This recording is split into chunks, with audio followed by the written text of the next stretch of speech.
पाकिस्तान के बहावलपुर में जहां मसूद अजहर कभी आतंकी साम्राज्य जिहाद का जहर उगला करता था, भारतीय वायुसेना की मिसाइलों ने ऑपरेशन सिंदूर के चलते उसके ठिकानों को राख में बदल दिया। और अब मसूद अजहर फूट फूट कर रो रहा है। मसूद अजहर कह रहा है कि काश वो भी अपने परिवार वालों के साथ खत्म हो गया होता। वो मसूद अजहर जिसने दशकों तक भारत के घरों में आंसुओं की बारिश की, आज अपनी बहन, अपने भांजे, अपने भतीजे, अपने करीबियों की लाश पर चीख चीख कर कह रहा है कि काश मैं भी मर गया होता। आज मसूद अजहर से हम कहना चाहते हैं कि मसूद, तेरा रोना आज भारत की ताकत का सबूत है और तेरा भी वक्त आएगा, तेरा भी वक्त आएगा। वो जो आग तूने लगाई थी, पहले तो उसमें झुलस ले। वो जैसे दिया बुझने से पहले फड़फड़ाता है, तेरा ये दर्द तेरे अंत की शुरुआत है। क्योंकि तू सोच रहा था कि भारत को झुका देगा, लेकिन आज भारत तुझे घुटनों पर ला चुका है। वो जो जन्नत का सपना दिखाकर लोगों का ब्रेन वॉश करके तू आतंकवाद की राह में उन्हें भेजा करता था, आज उसी नर्क की आग में तेरा परिवार चला गया है। जिस तरह तू मासूमों का खून बहाया करता था, आज तेरी आंखों के सामने तेरे खानदान का खून बहा है। और इसीलिए हम कह रहे हैं मसूद, चिंता मत कर, तेरा भी नंबर आएगा। भारत ने अब वादा किया है कि जो भी आतंकवाद बोएगा वो तबाही काटेगा। और मसूद, तेरा वक्त बहुत दूर नहीं है।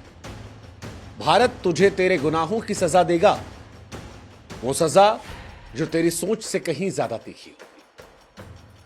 लेकिन मसूद जब ये कहता है कि मेरे मासूम बच्चे, मेरी प्यारी बहन, मेरे भांजे जन्नत के फूल बन गए, तो मसूद, क्या तूने कभी यह सोचा कि तूने कितने मासूमों की जन्नत छीनी, कितनी माओं की गोद सूनी की, कितने बच्चों के सिर से उनके माता पिता का साया छीन लिया?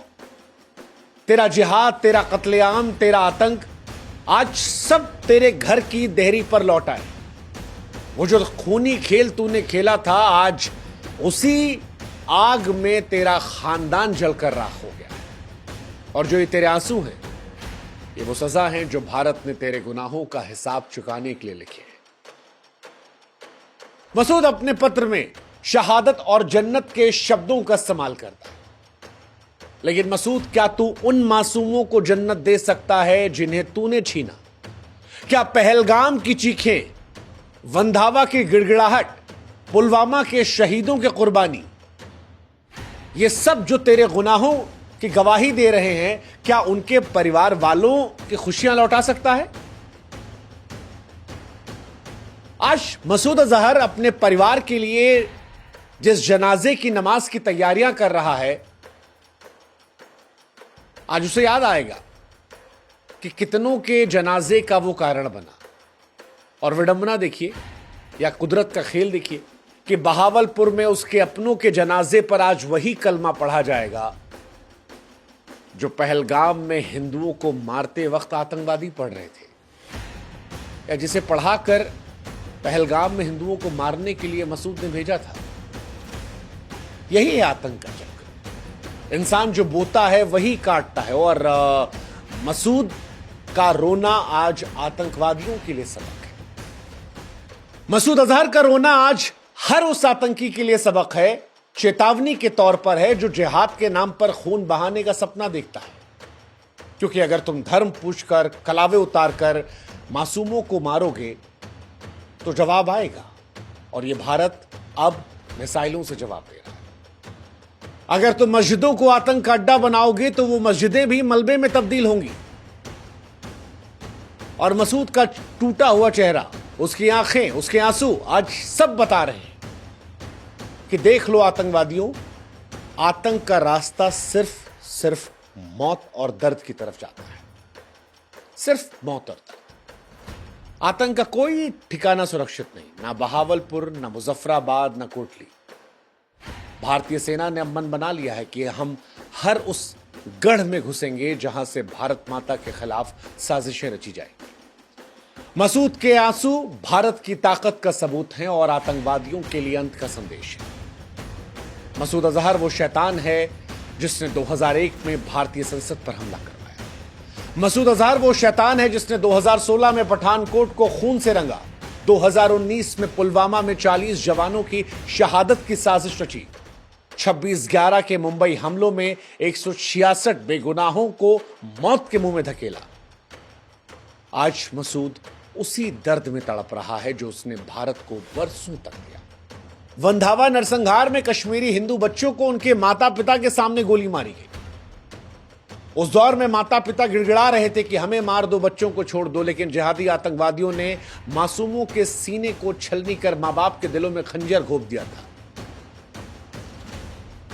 वो खंजर जो कश्मीरी पंडितों ने तब महसूस किया था, जो उसी दर्द को मसूद अजहर महसूस कर रहा है, क्योंकि उसकी बहन, उसके भांजे, उसके भतीजे सब जनाजे के तैयार।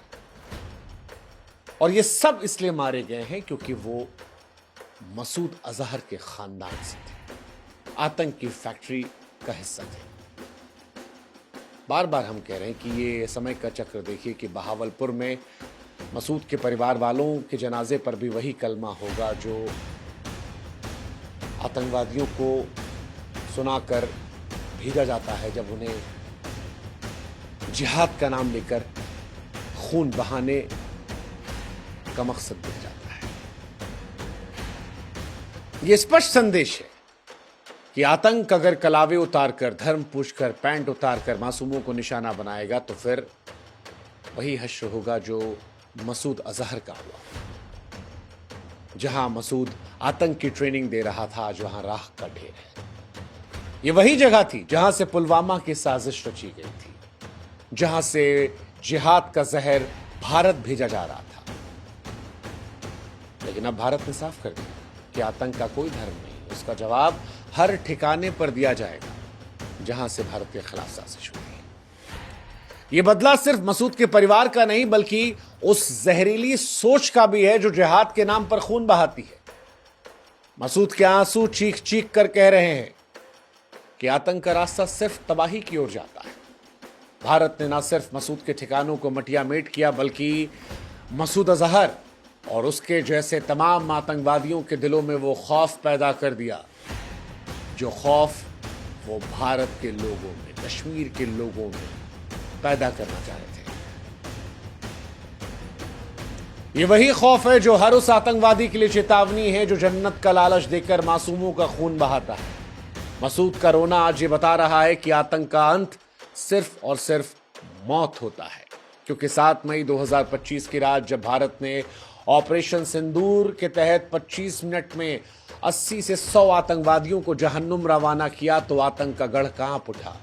राफेल लड़ाकू विमानों ने स्काल क्रूज मिसाइलों और हैमर बमों के साथ मुरीद के सियालकोट, कोटली, मुजफ्फराबाद, बहावलपुर के 9 ठिकानों को निशाना बना लिया। हमला 21 ठिकानों पर बनाया गया था। बहावलपुर में ही मसूद की मस्जिद सुभान अल्लाह, जहां से जिहाद का जहर फैल रहा था, आज मलबे का ढेर बनी हुई है। भारतीय सेना ने साफ साफ कहा कि हमारा निशाना सिर्फ और सिर्फ आतंकवादी ठिकाने थे। है हिंदुस्तान में कुछ लोग जो चीख चीख कर कह रहे हैं कि शायद मासूमों को था, लेकिन मसूद सामने आया और भी कई आतंकी सामने आए जिन्होंने कहा कि हमारे परिवार वाले मारे गए। ये वही मसूद है जो हिंदुस्तान में तबाही का दूसरा नाम बन रहा था। 22 अप्रैल 2025 याद कीजिए, पहलगाम आतंकवादियों ने हमला किया था, औरतों को छोड़ दिया था, कहा था तुम्हें छोड़ इसलिए रहे ताकि तुम जाकर बताओ। वो चाहते थे हिंदू मुसलमान आपस में लड़ मर जाए, वो चाहते थे कश्मीर हिंदुस्तान से कट जाए, लेकिन आज मसूद अजहर के चाहने वाले उससे कट चुके हैं। हिंदुस्तान ने तब भी वादा किया था कि हर आंसू का हिसाब होगा और ऑपरेशन सिंदूर ने उस वादे को आग और बारूद से पूरा किया। ऑपरेशन का नाम सिंदूर उन सुहागिनों के माथे के लाल निशान से प्रेरित था जिनके पति पहलगाम में आतंकियों की गोलियों का शिकार बने थे। ये बदला सिर्फ खून का नहीं बल्कि हर उस माँ, बहन और बेटी की आस्था का था जिनका सुहाग आतंक ने छीना था। और इसीलिए हम कह रहे हैं कि आज मसूद अजहर जब फूट फूट कर रो रहा है, कह रहा है कि मैं क्यों नहीं मर गया, तो हमें आपको ये देखने की ज़रूरत है कि मसूद का रोना सिर्फ उसका दर्द नहीं बल्कि तमाम आतंकवादियों के लिए एक बड़ा संदेश है।